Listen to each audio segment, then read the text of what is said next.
Sophie Cauvin, bonjour, bienvenue sur notre site sansa.com. Alors vous êtes peintre, sculpteur, c'est-à-dire deux arts en un. Oui, c'est deux arts qui se complètent très très bien. En fait, j'ai toujours été attirée par la philosophie, je pense que je porte bien mon nom, par la trajectoire de l'homme dans sa vie, pourquoi il est ici, se poser les questions fondamentales de ce qui l'entoure, de l'univers, de la Terre, de toutes ces questions que l'homme en fait s'est toujours posées depuis des millénaires. Et en fait j'ai envie de les traduire avec cette matière que j'ai cherchée à travers tous les continents, tous ces sables qui viennent de partout à travers le monde ont chacun une charge, une histoire. Et en fait sont empreints chaque fois de ces civilisations que je rassemble sur une toile et qui pour moi est un petit peu la matière de l'homme. Et moi j'y mets un peu la pensée. On se reconnecte à notre terre, à nos valeurs, parce qu'on vit dans un monde virtuel. Aujourd'hui on est fort déconnecté de tout ça. Et en fait je pense que c'est important de retrouver cette, cette matière de laquelle on est issu.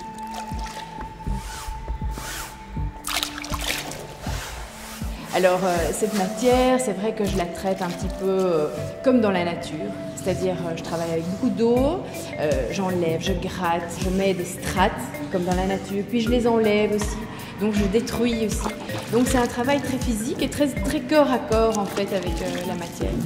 Je suis obligée de travailler avec des brosses, des raclettes, des choses qui sont un peu plus grandes parce que malheureusement les pinceaux qu'on trouve dans les magasins de peinture en général ne sont pas très grands, donc je suis obligée de même fabriquer certains pinceaux aussi.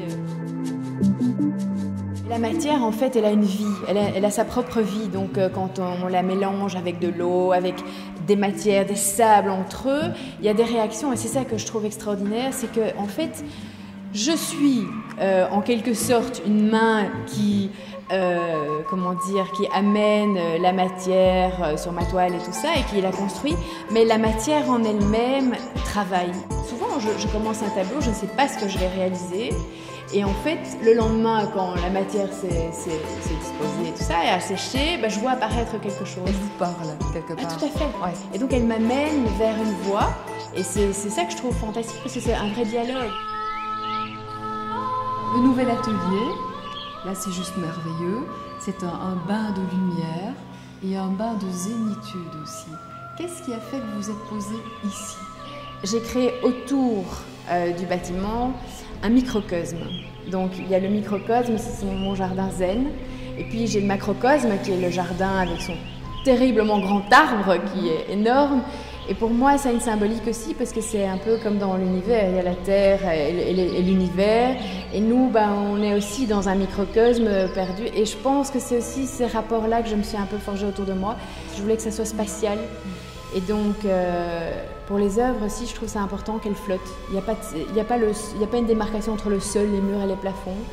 Et donc, c'est vrai que c'est un espace que j'ai créé et que j'avais envie qu'il soit comme ça pour ça aide. Alors vous avez exposé un peu partout dans le monde vos projets?